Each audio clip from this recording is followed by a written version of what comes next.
Captain Tillery's Haven Belle.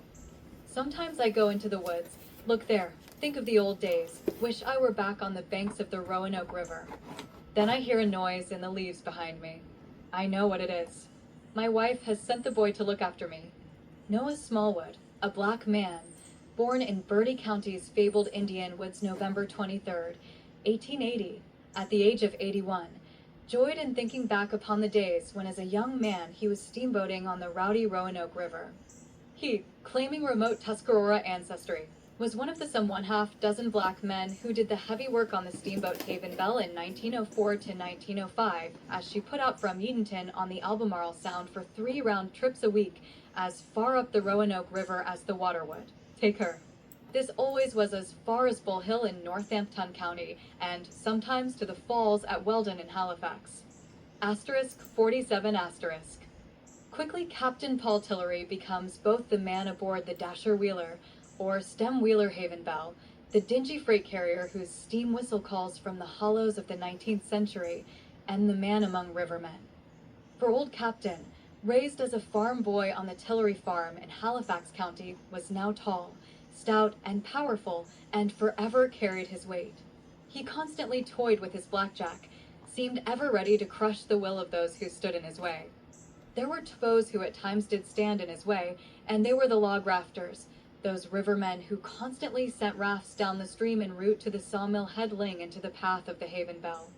The captain was especially vehement in spouting his fury when the meeting came at a point where the trees jingle. One ike hugged the banks of the already narrow way. A voice at times rose from the deck, "Look, Captain, there comes a raft." "Dad blast, or let or dot come on," cracked the reply from the wheelhouse. Shortly before a head-on crash, the captain ring the fertilizer and farm supplies-laden Haven Belle down to 1 bell, and engineer Brewer cut her to drifting snail's pace. Black Liza, the cook of Hamilton, Schaefer Spruill, chief stevedore of Hamilton, Joe Bridget, fireman of Hamilton, and all the men who could race to viewing points to witness the foreknown drama. The sharp bow of the riverboat stalked the raft like a cat, crept stealthily for its center. 2 bells and a jingle. Betraying angry tugs at the signal cord, the Dasher wheel churned up foam, blasting great whirls. The Haven Belle's bow raised from the water and leaped atop the 4 logs, the hemp rope holding them. Asterisk 49 asterisk. Snapped. The ends of logs rose. They then leaped and plunged. The old boat churned through several raft sections like an icebreaker. Bow clear, Captain Tillery looked from a side window of the wheelhouse upon frustrated raft men in their gas yacht, gasoline-powered tug, and howled, "Dad blast you. Now go down and catch your logs." Quick-witted raft men soon won a battle over the fuming captain. They substituted a black gum cross pole and a heavy iron chain for the hemp rope on their 4 raft section. That day the captain drove the Haven Belle upon the raft so rigged it didn't give. She became almost as badly stuck as the legendary rabbit to the tar baby.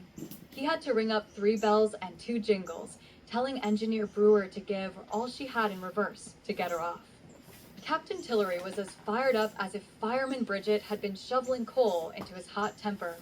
When he got back down to Williamston to the sawmill folks, said the move to outlaw blunt-ended rafts got a full head of steam. The round-robin raft now became the custom on the river.